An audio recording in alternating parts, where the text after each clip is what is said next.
Hi, my name is Triso, and the story I chose to listen to is the story of the Biro Room, the Yarra River, shared by Jaden William Rick through ABC Indigenous Display Series. And the story provides an Aboriginal perspective on the Yarra River, inviting all listeners to understand it not as a simply river, but also a country that carries on living history, cultural knowledge, and enduring relationship.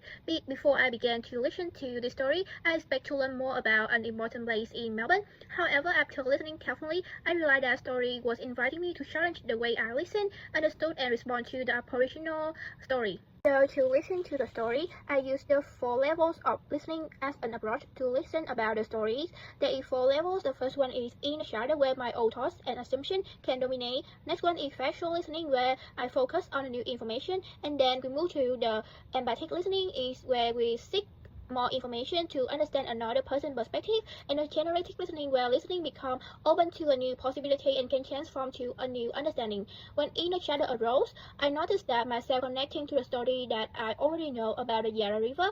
Instead of following this thought, I paused and brought my attention back to Shaden's story and listened to what he was actually sharing. During factual listening, I focus on the information Shaden said and try to understand the story before I making my own thought about the Yarra River. I then use empathic listening by trying to understand the new story from Shaden's perspective and paying attention to what Birarung mean to him. Finally, I use generative listening by reflecting on what I had heard and thinking about whether it changed the way I understood about the Yarra River. While listening to the Shaden story about the Birarung had challenged my existing knowledge about the Yarra River, which I initially viewed as just a geographical feature in Melbourne. The narrative shifted my understanding to see the river as a living cultural landscape with a deep history of the indigenous people. It also challenged my assumption that knowledge about one place mainly comes from formal education, as the story showed me that the importance of Aboriginal knowledge and the oral tradition passed down through generations. However, recognizing these assumptions was also one of the challenges for me while I practicing stories listening. I noticed that my previous understanding sometimes make me focus on what I already know rather than being fully open to what the story really teaching me. So, the Renadine explained that listening involves curiosity and uncertainty, so which encouraged me to accept that I did not need to have immediate answers, but I can re-listen and make another understanding about the story. And one moment that stayed with me was Jaden's story of the Punchu, a man who created the land, shaped the mountain, and opened the rivers before becoming an eagle. I felt surprised and curious because I have seen the Yarra many times, but had never heard a story from this perspective. This made me realize that being familiar with one place does not mean we can understand its cultural meaning.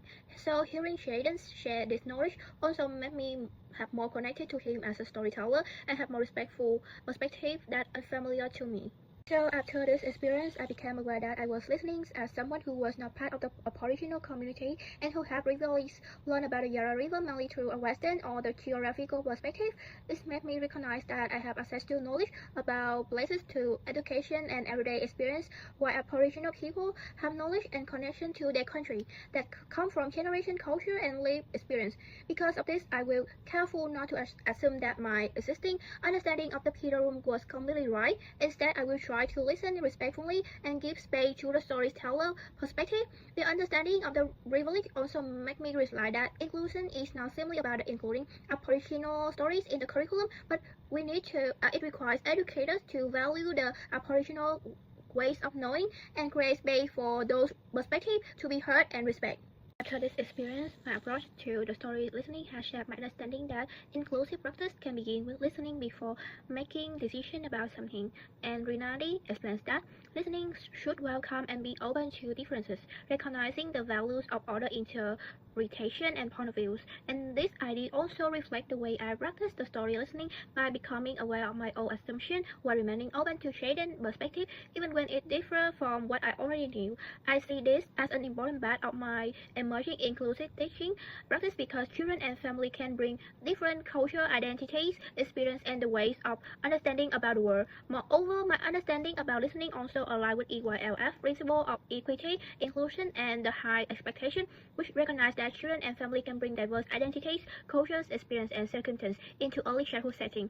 So for me, responding to this diversity requires more than simply treating every child in the same way. It also means that I should not make decisions based on only my own assumption about a child culture, identity, abilities, or the family's document. So listening in this way become an important part of equitable practice because it allows my teaching to respond to who children and family actually are rather than who I assume them to be. So I need to listen to their view carefully before I make some decision about them. Over listening by the approach I chose before can strengthen my relationship with children and their families because it allows me to know them through what they choose to share rather than through assumptions I make about them. When children and family feel their voices, experiences, and cultural knowledge are really listen to and value, they can more likely to see themselves as meaningful members of the learning community. And this way of collaboration can strengthen their sense of belonging while also helping me to understand how they see and express their own identities. Importantly, listening also means that recognizing children as an active participants rather than speaking or making decisions behalf for them. So this view can connect to the Article 12 of the United Nations Convention on the Rights of the Child, which recognizes that children's right to express their views and those views given due weight. In my practice, this idea means that I need to make children's voices visible, allowing their ideas, interests, and experiences to influence decisions about creating learning experience and the environment. Finally, in my future teaching practice, I would apply the story listening during every interaction with my children.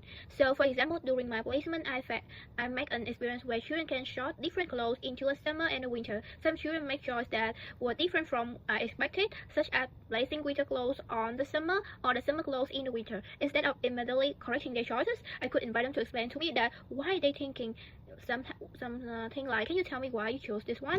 I would use internal listening to recognize my own expectation of what the correct response should be, and empathic listening to understand the reason the children have choose. I could then use the generative listening by allowing what children share to guide how I respond and can extend their learning. For example, their explanation could lead to a conversation about how weather can change or how people may choose different clothing depending on how they feel. This way of listening can strengthen my inclusive practice by recognizing that children may think, understanding, and express their knowledge in different ways, and these differences can meaningfully shape my teaching philosophy. Thank you.